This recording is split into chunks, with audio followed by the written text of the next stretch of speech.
Welcome back, legends. As you can see, I got a ton of filament in. I've got about 30 rolls, 25 of which are going to be the PETG, the main filament I'm going to be using for the steamy machine. And I got a couple other different colors. I also have 20 more coming in a couple more days. So I'm ready to rock and roll on these prints. And as you can see, and probably hear a little bit behind me, I've got all these printers running. They are printing out parts and pieces for the steamy machine. I got a bunch back here, face plates, different chambers.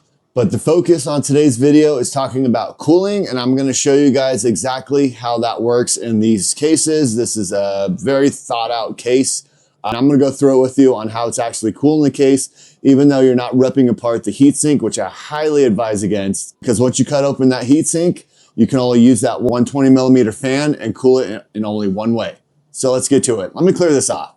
That chamber is connected to this back area between the heat plate and the case on both sides, but no air is actually going to flow through this way. This is the intake side.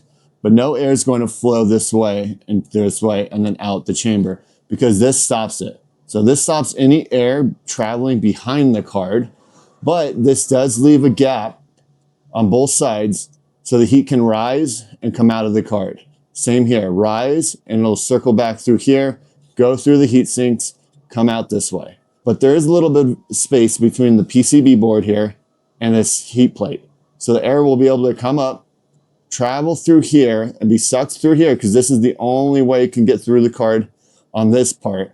And it's going to go through, exit that chamber.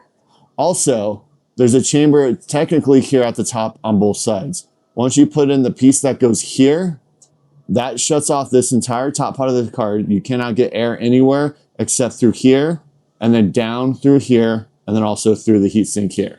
So now that you got the gist of how this case is working, let's plug it in. We're going to run some FurMark tests and I'll show you the temps. All right, guys, we got the Retro Steamy here on, connected to my monitor, and we're going to run this stress test here.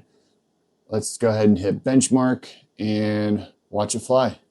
Right now, I've got it at 1950 megahertz. A lot of people put theirs at 2000. 1950 is much better. I've messed with these cards for a long time.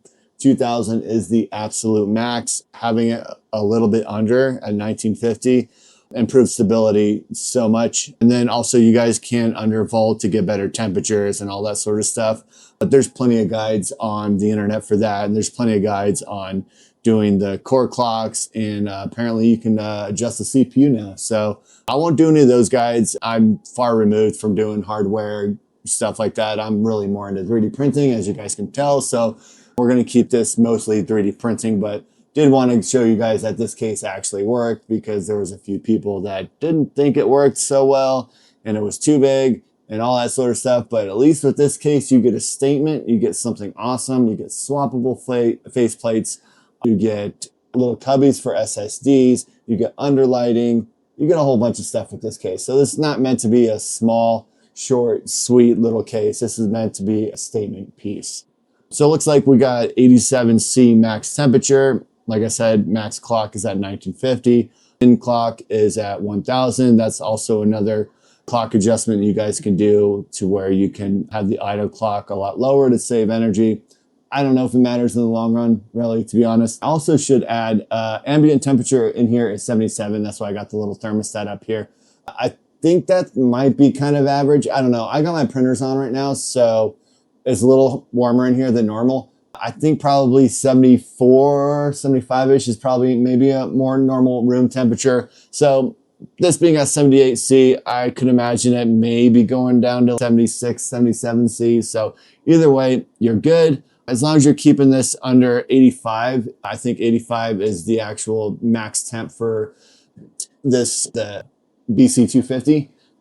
And as long as you're keeping it under that, you're totally fine. And like I said, FurMark, you're never going to have this in real world circumstances. You're never going to be running this stressful of a game on your card. So you're probably at 78 on FurMark. You're probably at 70 or below on actual games. I've had a bunch of people asking when this case is going to be ready to go on eBay. I'm going to be working on it tonight. So I think by the time you see this video, it should be on eBay, ready to go. I'm going to sort of try to do batch printing or at least print on demand, but it's going to be kind of hard because it's kind of a monster to print. So what I think I'm going to do is I'm going to update my stock as I have them printed. So I'm going to keep my printers just printing, turning them out. And every time I have a case ready to go, I will update my stock, and then the faceplates are a lot easier to print. It just takes up 2 printers, and I think they're like 2-hour print, so it's not that big a deal.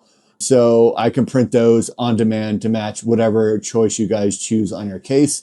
All right, so that was just a quick video for you guys. I know the lighting's not the best, but I'd rather have you guys see the screen and all this stuff over my face. But if you guys like this, maybe consider subscribing, maybe drop a like, and most of all, share.